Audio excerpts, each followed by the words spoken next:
Hey everybody, welcome back to another episode of Cavanaugh's Corner. This is going to be kind of a shorter little video just to kind of update you on some technical stuff. So very recently I have completed basically my dream home theater setup. I have basically changed out pretty much everything in my home theater that I have here now. I've actually gotten a couple new things that I really am excited to talk to you about. I wanted to talk to you about, I actually upgraded my Blu-ray player a while back. I now have the new Sony X800 Blu-ray player. It's a 4K Ultra HD Blu-ray player. It is just the most phenomenal Blu-ray player I've ever owned. It is amazing. I've had it for a solid month and a half now, 2 months, and I purposefully waited to do this kind of video because I really wanted to try out everything I could in this Blu-ray player before I kind of talked about it, because sadly a lot of Blu-ray players out today are either really well made and kind of, run amazingly, never have a problem with it, and some others are not so great. This one here, I have to say, after playing a bunch of different media through it, it is phenomenal. This is a phenomenal player, and I really think it's probably the best Blu-ray player on the market for not extreme like audio video files, but if you're a big movie person, if you're into really high quality technology and you care about getting like Dolby Atmos and DTS:X throughput from it, and you obviously want HDR for your 4K Ultra HD Blu-ray movies, you kind of want to have this Blu-ray player. This is basically, in my mind, the best you can get for the money. It was about $300 when I bought it. May have gone down since then, I don't know. But it was actually kind of hard to get when I got this Blu-ray player. I had to really look around. I ended up ordering it online from Best Buy and having it delivered. Amazon didn't even have this thing. And they didn't have it for weeks at a time, which is really surprising. But this Blu-ray player is solid as a rock. The thing is a beast. It's a huge Blu-ray player. It's probably about this big. It's big. I don't know the exact weight and dimensions of it. I'm not going to get into that crap, but I could tell you it's a big son of a bitch, and it's mostly It's mostly like steel, steel aluminum, and it's great. Compared to my old Blu-ray player, I had a Philips before, and the Philips was fine. It did great. Loading discs, it wasn't the fastest thing in the world, but it did a good job. The colors on it that came through it were great. The sound was perfect. It didn't have any problems, with any kind of sound or with my receiver. I have a 7.1 Dolby Atmos setup, and it's great. It's great. I use a Yamaha receiver. I'm going to be cutting in some footage of all that stuff, and it's wonderful. I've played basically all of my 4K movies through it. Not sat through all of them again, but I did play all of them to see how they came out, and I got to tell you, the colors that you get out of this Blu-ray player seem to be much more natural and much more on point than my Philips was. The Philips was a little too soft in comparison, and this player is also fast. It's a speed demon. According to some of the times that I timed it a little bit, according to some of the times that I tested out on it, it loads a 4K disc in about 3 to 4 seconds average. That's really great. For a 4K Blu-ray Ultra HD disc, that is really something. A regular Blu-ray is like 2 seconds. A DVD is like instantaneous. It's incredible. It's really incredible. Something else that I've also started delving into recently is I started to see if I could play some CDs in this player. I can't show you any audio or video from basically anything, because if not, the studio owners and record labels are going to land on me like a ton of bricks. But basically, I've played a couple CDs. It sounds amazing. I'm really looking forward to the 50th anniversary release of Sgt. Pepper's, because it's going to have a 5.1 mix on Blu-ray of that album, and we're going to be playing that. You better believe it. But it's an amazing player.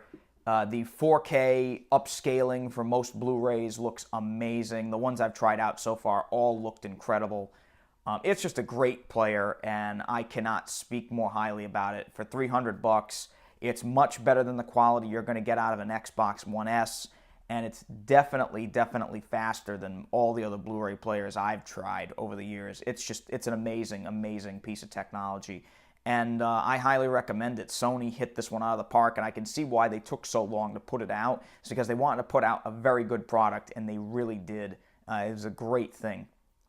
Anyway, besides that, I also got a new TV, and I'm very excited to talk to you about this new TV. So the TV I've gotten recently, I got rid of my LG. The LG was great, but I had some problems with it, and some of the problems I had with it was the picture quality on it was phenomenal. It had nothing to do with the picture quality. The problem I had with it was the backlighting of it. Now, a little technology lesson for you guys. Most LED, LCD TVs that are out there today have what they call edge-lit backlighting. What that means is, see if I can give you an example here. I don't have anything around me I can kind of give you an example with, but I'll basically draw an imaginary square here. But basically, on the TV, there's a light that's behind it that lights up the LEDs in the display. And the way that my other TV worked, and most TVs today work, is that the lighting comes through the edges of the display. And sadly, the LG TV I had when I was in my old place before I moved here, it was in a very well-lit room, and even at night, you know, the TV was next to a window, and the window had lights coming through it, so it was kind of well-lit, and I didn't have to worry about anything. Here, though, my home theater setup is in its own little room now, and that's a really dark room. And the problem I had with it was if I dimmed the lights even slightly, you could see the light bleeding through the edges, and it affected some of the picture quality of some of the movies I was watching.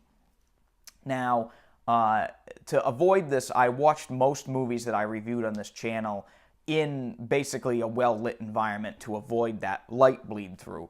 And for the most part, it was great. So I'd have to leave the lights on while I was watching a movie, and that's not always the greatest experience. But I will tell you, I've gotten rid of that LG TV, and I now have a 65-inch Vizio P-Series. And for those of you that don't know what that is, the Vizio P-Series is basically the top-of-the-line TV from Vizio, and it is the best TV I've ever owned. I'm just going to put that out there. It is a phenomenal, phenomenal piece of technology. This TV is what they call full array backlit, which means that the lighting of the TV, I should say, is not around the edge, but is on all throughout the TV. And what that means is you get black levels that are completely black, meaning that it is perfect black, or as basically as perfect as you can get from an LED TV. I have never seen picture quality like this in the television. Never. I would get an OLED, but sadly I do not have $3,000 lying around. I wish I did. I wouldn't even be able to afford this TV if I hadn't sold my old one to a very nice gentleman that was willing to buy it for a very good price. But this new TV, it's huge. It's a huge TV. My other TV was a 55-inch. This is a 65-inch. It's a big effing TV. And I have to say, going back and rewatching some movies I'd watched in the past on this TV, things have actually improved by watching certain movies on this TV. It is astounding. It is just totally astounding. Sadly, I was hoping that Goodfellas, in my review of Goodfellas, I'll put a little annotation at the end of it for that, but I was really hoping that would be better on this TV, and it's not. It still has black level issues in the nighttime scenes, which is really too bad. But for the most part, all the movies I've watched on it, and I'm going to be reviewing them in the future, look absolutely phenomenal on this TV.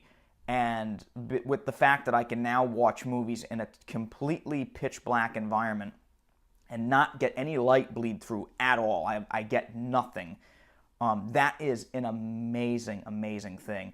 The other thing I think it's kind of cool about it is that it came with a little tablet, and the tablet is actually how you adjust the settings on the TV. And I was actually able to calibrate the TV to my absolute perfect setting with the tablet, and it was pretty cool. It was a pretty neat thing.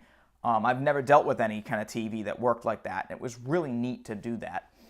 So I have the TV completely calibrated. I have my new Sony Blu-ray, 4K Blu-ray player hooked up to it. I got the 7.1 surround sound hooked up to that.